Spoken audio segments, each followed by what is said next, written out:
Hello everybody, it's been a really long time. I know, I'm very sorry about that, but I would never miss to say hi to you at least once in a month. Apologies for the silly excuses though. So welcome to the Empower Journal, a space to create the life you want to live.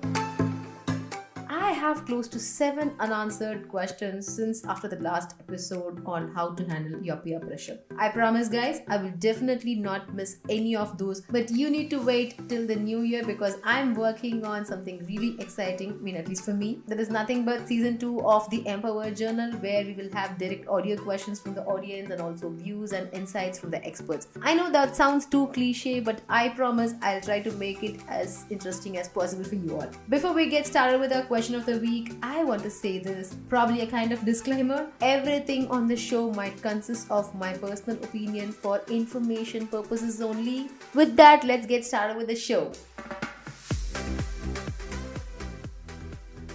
Hey lovely people, welcome to the Empower Journal. I'm your host Dev and you're listening to the episode 12. That's awesome, and today's episode is called Startup. And so today's question is from Kiran and it goes like this. Hey Dev, I'm a 23-year-old MBA graduate just starting with my career and interested in setting up a business in the future. But now the question is, as an early employer, should I work for corporate or startups? Are startups better than MNCs for the first job? How can I decide what I want? Hey Kiran, thank you for the great question. I think this is context and a very goal-dependent question, and I completely understand your state right now.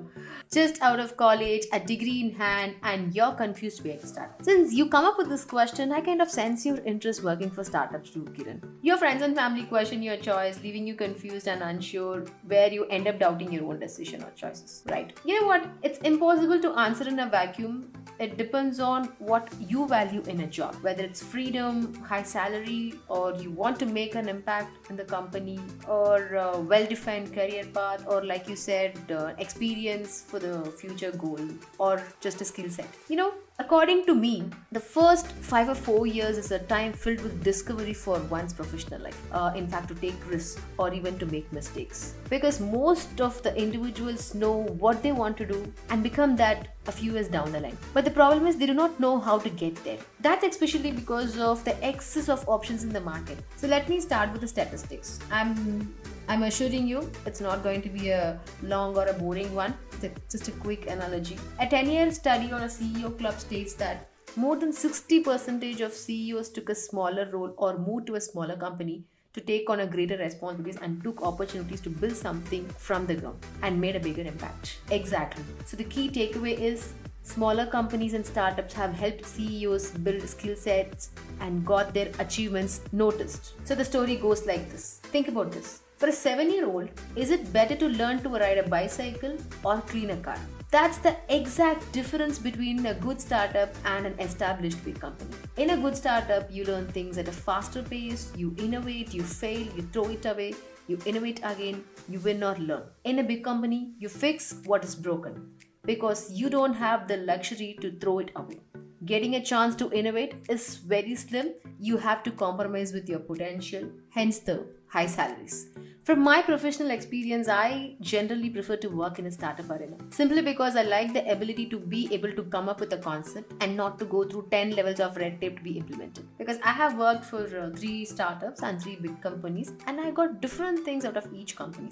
If you want to have a lot of varied experience in all the parts of business, you should work for a startup as an early employer. Of course, we all know that corporates are clunky and bureaucratic because it takes tons of rules, regulations, and system to organize a larger workforce than smaller workforce. This is my personal key takeaway. But now let me also talk about the benefits of working in a startups.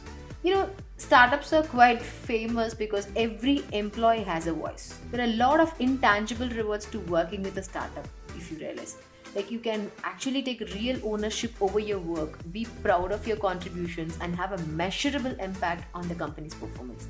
And the culture is quite famous for their CEOs mingle with every level of an organization, giving opportunities to everyone to drive innovation. Retrospecting, when you work for a startup or a small business, there could be less job security than what you would find with the most established brand or corporate. A lot of conditions need to be near perfect for the business to ultimately succeed, and most of the startup notoriously do this quick to hire and quick to fire. We can't blame them because one person's contribution can make or break the business. So that's why startups are lean, incredibly responsive. Everything moves at breakneck speed, and which is where there are some of the biggest innovators in the market outside. Of course, like I said, working in a corporate provides more job security and higher packages than being in startup.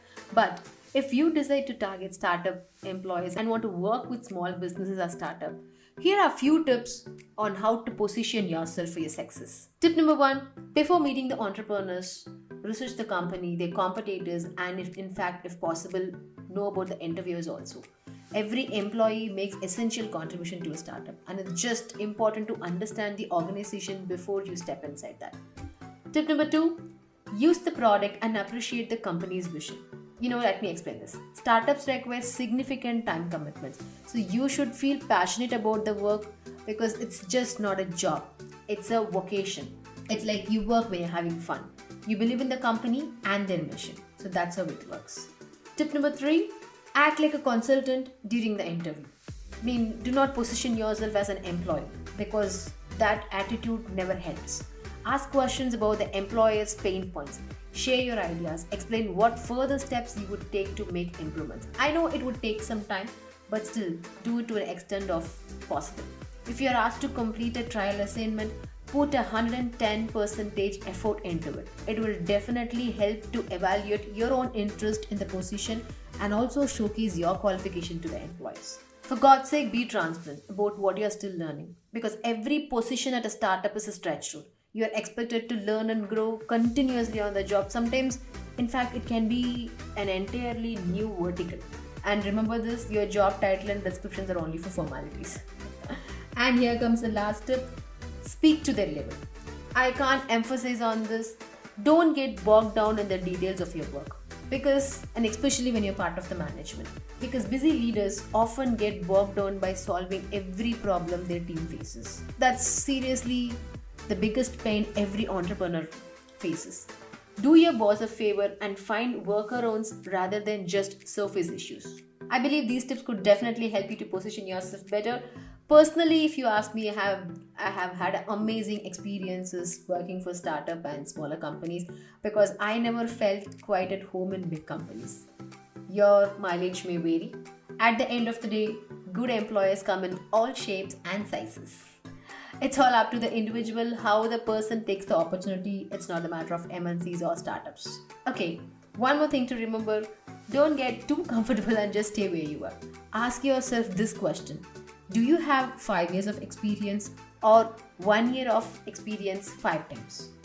Meaning, are you growing, learning, and gaining experience every year, or are you just doing the same thing every year for 5 years? You need to differentiate that. And also, you will not work for one company your entire life, so keep experimenting. Your life will be richer and your career path will take you anywhere you want to go. With this, it's time to say bye-bye, start on your game and keep going for your dreams. Thank you for listening. Download Spotify and subscribe the Empowered Journal, and also be sure to check other episodes of the Empowered Journal as well. Until this is Dave signing off. I'll catch up with you soon again. Nandri!